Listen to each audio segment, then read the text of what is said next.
हूँ मैं अपनी एक नए वीडियो के साथ। आज जैसे आपने थंबनेल में पढ़ा होगा कि 42वां जो संविधान संशोधन था उसे लघु संविधान क्यों कहा जाता है। तो आज मैं इसी टॉपिक को लेकर आई हूँ क्योंकि ये बहुत ही ज़्यादा महत्वपूर्ण टॉपिक है एमपीपीएससी प्रीलिम्स के लिए। लगातार पिछले कुछ वर्षों में इस संविधान संशोधन से क्वेश्चन रेज होते रहे हैं। तो इससे पहले कि मैं अपना वीडियो स्टार्ट करूं, आप सभी से मेरा अनुरोध है कि मेरे चैनल को सब्सक्राइब ज़रूर करें। आपके सब्सक्रिप्शन से मुझे और अच्छे वीडियोस बनाने के लिए मोटिवेशन मिलता है। तो सब्सक्राइब ज़रूर करें और लाइक कमेंट ज़रूर करें यदि आपको मेरा वीडियो पसंद आता है तो चलिए स्टार्ट करते हैं। मैं इसे शॉर्ट में समझाने वाली हूँ जो प्रीलिम्स के लिए ज़रूरी है, क्योंकि प्रीलिम्स में सिर्फ एक है कि प्रीलिम्स को क्रैक करना ज़रूरी है, ना कि उसमें 100 में से 100 लेकर आने ज़रूरी है। सिर्फ उसको क्रैक करना है, दैट मीन्स कि कट ऑफ हमें क्लियर करना है, यही है बस मेन। तो 42वां संविधान संशोधन 1976 जब हुआ था, तब हमारी जो प्रधानमंत्री थी वो इंदिरा गांधी जी थे और राष्ट्रपति जो थे वो थे फारूकुद्दीन अली जी थे। ठीक है। संशोधन मुख्य तौर पे 7वीं अनुसूची में संशोधन किया गया था। संशोधन किस बेस पे किया गया था? तो संशोधन मूलतः स्वर्ण सिंह आयोग की सिफारिशों के आधार पर किया गया था। तो स्वर्ण सिंह आयोग की सिफारिशों के आधार पे 42वां संविधान संशोधन की अनुसूची 7 में संशोधन किया गया था। इसके अंतर्गत जो उद्देशिका है उसमें 3 नए शब्द जोड़े गए थे। पहला है समाजवाद, पंथनिरपेक्ष और अखंडता। ऑप्शन में आएगा समाजवाद, पंथनिरपेक्ष, अखंडता और धर्मनिरपेक्षता। ये 4 में से कौन सा नहीं जोड़ा गया है? तो आप ऑप्शन क्लिक करेंगे धर्मनिरपेक्षता, ना कि इन तीनों में से। ये 3 तो नए शब्द जोड़े गए थे हमारी उद्देशिका में, समाजवाद, पंथनिरपेक्ष और अखंडता। उसके बाद भाग 4 ए में जो है परिवर्तन किया गया था और 10 मूल कर्तव्य जोड़ दिए गए थे, मतलब 10वां मूल कर्तव्य जोड़ा गया था जो है आर्टिकल 51 क, आर्टिकल 51 क जोड़ा गया था। ठीक है। उसके बाद भाग 4 में जोड़ा गया था राष्ट्रपति मंत्रिपरिषद की सलाह मानने के लिए बाध्यकारी है। भाग 14 ए जोड़ा गया था। ठीक है। और यह भी बोला गया था कि राष्ट्रपति जो है वो मंत्रिपरिषद की सलाह मानने के लिए बाध्यकारी हो जाएगा। ठीक है। अब जो जोड़े गई थी चीज़ें राज्य सूची से समवर्ती सूची में, मतलब कि शिक्षा, इसको ज़रूर याद रखिएगा। शिक्षा, वन, वन्य जीवों एवं पक्षियों का संरक्षण, नापतोल, न्याय प्रशासन को राज्य सूची से उठाकर कहाँ रख दिया गया था? समवर्ती सूची में जोड़ दिया गया था। कौन कौन से ये मुद्दे हैं जिनको राज्य सूची से उठा के समवर्ती सूची में जोड़ा गया था?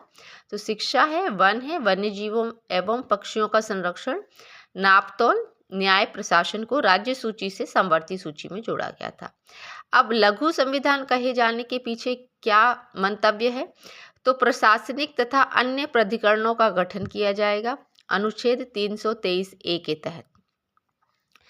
संविधान संशोधन को न्यायिक समीक्षा के दायरे से बाहर कर दिया गया।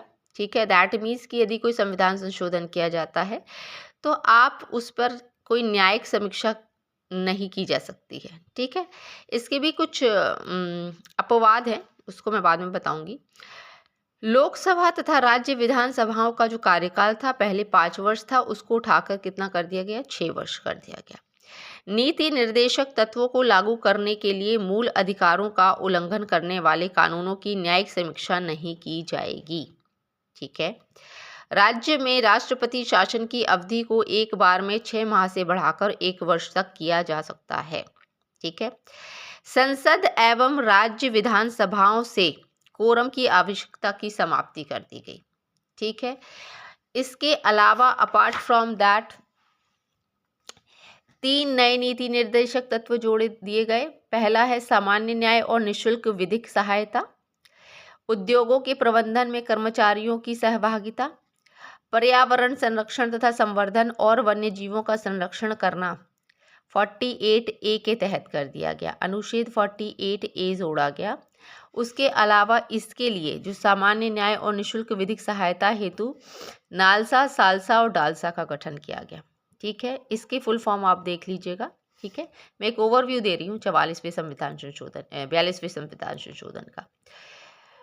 अनुच्छेद 368(4) संसद द्वारा दिए गए संविधान संशोधन को किसी न्यायालय में चुनौती नहीं दी जा सकती। 368(5) में संसद की संविधान संशोधन की शक्ति पर किसी प्रकार का निर्वर्धन नहीं होगा। तो ये जो फैक्ट्स हैं इसको आपको अच्छे से कर जाना है। 42वां संविधान संशोधन से रिलेटेड कोई ना कोई क्वेश्चन ज़रूर पूछा जाता है। पिछले वर्षों के प्रीवियस ईयर्स के पेपर उठाकर देखिएगा तो उसमें आपको समझ में आ जाएगा। तो 42वें संविधान संशोधन में आप देख सकते हो कितना बड़ा संशोधन किया गया है। तो इन्हीं संशोधनों से रिलेटेड क्वेश्चन प्रीलिम्स में बनते हैं और अधिकांशतः लोग इतनी डेप्थ में नहीं पढ़कर जाते हैं।